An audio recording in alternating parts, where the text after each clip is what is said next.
श्री कृष्ण द्वारा बताई गई चौथी बात, लड़ाई से डरने वाले मिट जाते हैं। श्रीमद् भागवत गीता में कहा है कि जिंदगी एक उत्सव है, संघर्ष नहीं। यदि आप अपनी जिंदगी को संघर्ष समझते हैं तो निश्चित ही वह संघर्षमय होने वाली है।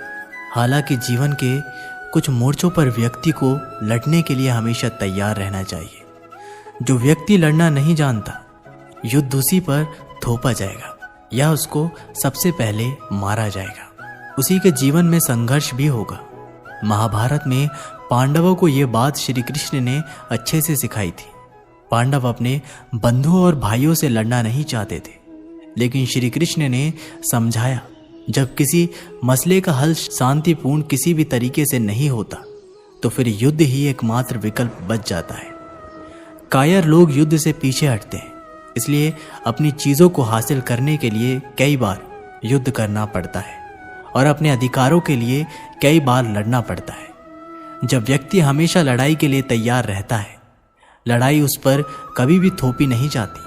श्री कृष्ण द्वारा बताई गई पांचवी बात है कि काम, क्रोध और लोभ नरक के 3 द्वार हैं। गीता के 16वें अध्याय में 21वें श्लोक में श्री कृष्ण बताते हैं कि जब मनुष्य अपने कर्मों के फल की इच्छा रखता है तो उसके मन में काम की उत्पत्ति होती है। ये काम ही मनुष्य का सबसे बड़ा दुश्मन है, क्योंकि ये आग की तरह जलता रहता है। मनुष्य चाहे अपनी कामनाओं की पूर्ति का कितना भी प्रयास क्यों ना कर ले, परंतु वो कभी काम को संतुष्ट नहीं कर सकता।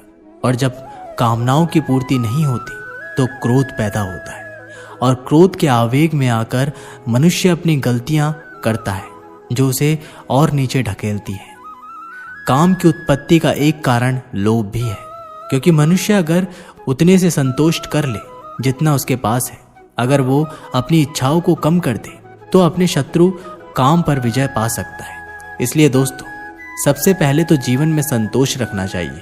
अगर आपका काम 10,000 के फोन में चल सकता है, लेकिन फिर भी आप 1 लाख का फोन लेने की सोचते हैं, तो यही चीज आपके मन में काम की उत्पत्ति का कारण बनेगी। इसलिए सांसारिक सुखों के इच्छा का त्याग कर दो, क्योंकि उनसे मिलने वाला सुख बहुत ही क्षणिक होता है, जो कभी व्यक्ति को तृप्त नहीं कर पाता। श्री कृष्ण ने गीता में कई बार काम के विषय में अर्जुन को बताया है।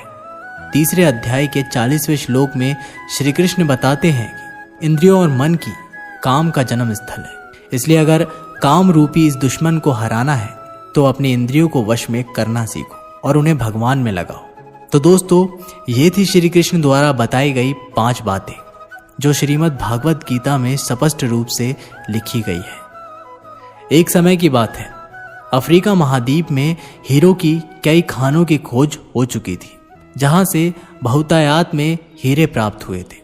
वहां के एक गांव में रहने वाला किसान अक्सर उन्हें लोगों की कहानियां सुनाया करता था, जिन्होंने हीरो की खान खोजकर उसे पैसे कमाए और अमीर बन गए। वह भी हीरे की खान खोजकर अमीर बनना चाहता था। एक दिन अमीर बनने के सपने को साकार करने के लिए उसने अपना खेत बेच दिया और हीरो की खान की खोज में निकल पड़ा। अफ्रीका के लगभग सभी स्थान छान मारने के बाद भी उसे हीरो का कुछ पता नहीं चल पाया। समय गुजरने के साथ उसका मनोबल गिरने लगा। उसे अपना अमीर बनने का सपना टूटता दिखाई देने लगा। वह इतना हताश हो गया कि उसके जीवन की तमन्ना ही समाप्त हो गई। एक दिन उसने नदी में कूदकर अपनी जान दे दी। इस दौरान दूसरा किसान, जिसने पहले किसान से उसका खेत खरीदा था, एक दिन उसे खेत के मध्य बहती छोटी नदी पार गया। उसे नदी के पानी में से इंद्रधनुषी प्रकाश फूटता दिखाई दिया। उसने ध्यान से देखा तो पाया कि नदी के किनारे एक पत्थर पर सूर्य की किरणें पड़ने से वह चमक रहा है। किसान ने झुककर वह पत्थर उठा लिया और घर में ले आया। वह एक खूबसूरत पत्थर था। उसने सोचा कि यह सजावट के काम आएगा और उसने उसे घर पर ही सजा लिया। कई दिनों तक वह पत्थर उसके घर पर सजा रहा। एक दिन उसके घर पर एक मित्र आया। उसने जब वह पत्थर देखा तो हैरान रह गया। उसने किसान से पूछा, मित्र, तुम इस पत्थर की कीमत जानते हो? किसान ने जवाब दिया, नहीं, मेरे ख्याल से यह हीरा है। शायद अब तक खोजे गए हीरों में सबसे बड़ा हीरा है। किसान के लिए इस बात पर यकीन करना मुश्किल था। उसने अपने मित्र को बताया कि उसे ये पत्थर अपने खेत की नदी के किनारे मिला है, वहां ऐसे और भी पत्थर हो सकते हैं। दोनों खेत पहुंचे और वहां से कुछ पत्थर नमूने के तौर पर चुन लिए, फिर उन्हें जांच के लिए भेज दिया। जब जांच रिपोर्ट आई तो किसान के मित्र की बात सच निकली, वे पत्थर हीरे ही थे।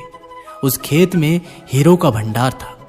अब उस समय तक खोजी गई सबसे कीमती हीरो की खदान थी। दूसरा, किसान उस खदान की वजह से मालामाल हो गया। पहले किसान दर दर भटका और अंत में जान दे दी, जबकि हीरे की खान उसके अपने खेत में उसके कदमों तले थी। दोस्तों, हमें कहानी से सीख मिलती है।